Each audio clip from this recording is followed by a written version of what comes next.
अस्सलाम वालेकुम स्टूडेंट्स, कैसे हैं आप सब। उम्मीद करती हूँ खैरियत से होंगे। चलिए आइए शुरू करते हैं अपना आज का सबक, जिसमें हम आ के अल्फाज पढ़ेंगे। तो चलिए शुरू करते हैं। तो स्टूडेंट्स, सबसे पहले अपनी बुक का पेज नंबर 62 ओपन कीजिए। यहाँ पर एक मछली दी गई है जिसमें हम गिनती के लिहाज से नुक्ते मिलाएंगे, जैसे कि 1 से 2, 2 से 3 की तरफ, फिर 4, 5, 6, 7, 8, 9, 10 और फिर ये नुक्ते मिलाने के बाद इसमें कलर करेंगे, यानी कि रंग भरेंगे। अब अपनी किताब का अगला पेज यानी कि 63 ओपन कीजिए। यहाँ पर है पढ़िए। तो स्टूडेंट्स, जैसे कि आप देख सकते हैं ये एक मद बनी हुई है। मैं मद हूँ, मैं अलिफ के साथ आता हूँ। तो स्टूडेंट्स, अलिफ की आवाज़ क्या है? आ।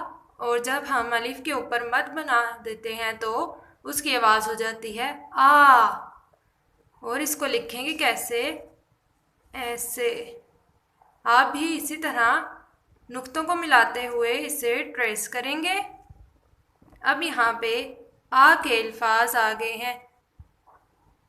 आम, आगे, आग, आज, आटा, आठ, आरी, आधी। जैसे कि स्टूडेंट्स मैंने बताया, जब हम खाली अलिफ की आवाज़ निकालेंगे तो वो आ निकलेगी, लेकिन जब हम इसके ऊपर मद डाल देंगे तो इसकी आवाज़ लंबी हो जाएगी, जैसे आ।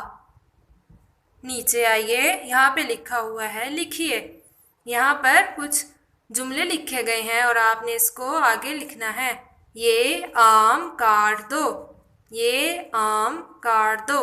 इसमें भी मद यानी कि आ के अल्फाज शामिल हैं। आग के पास कौन है? आप भी इसी तरह आगे लिखेंगे। अब्बू को आरी बुला दो। आप भी इसी तरह से आगे लिखेंगे। नीचे दिया गया है आ के अल्फाज की फहरिस्त बनाइए और 4 अल्फाज जुमलों में इस्तेमाल कीजिए। तो स्टूडेंट, सबसे पहले ये जो अल्फाज दिए गए हैं आप इनको अपनी नोटबुक में लिखेंगे, जैसे आम, आगे, आग, आज, आटा, आठ, आरी, आधी। और फिर इनमें से कुछ 4 अल्फाज में से अपने पसंदीदा आप जुमले बनाएंगे। तो स्टूडेंट्स, उम्मीद करती हूँ आपको आज का सबक अच्छा लगा होगा। अपना बहुत सारा ख्याल रखिएगा। अल्लाह हाफिज़।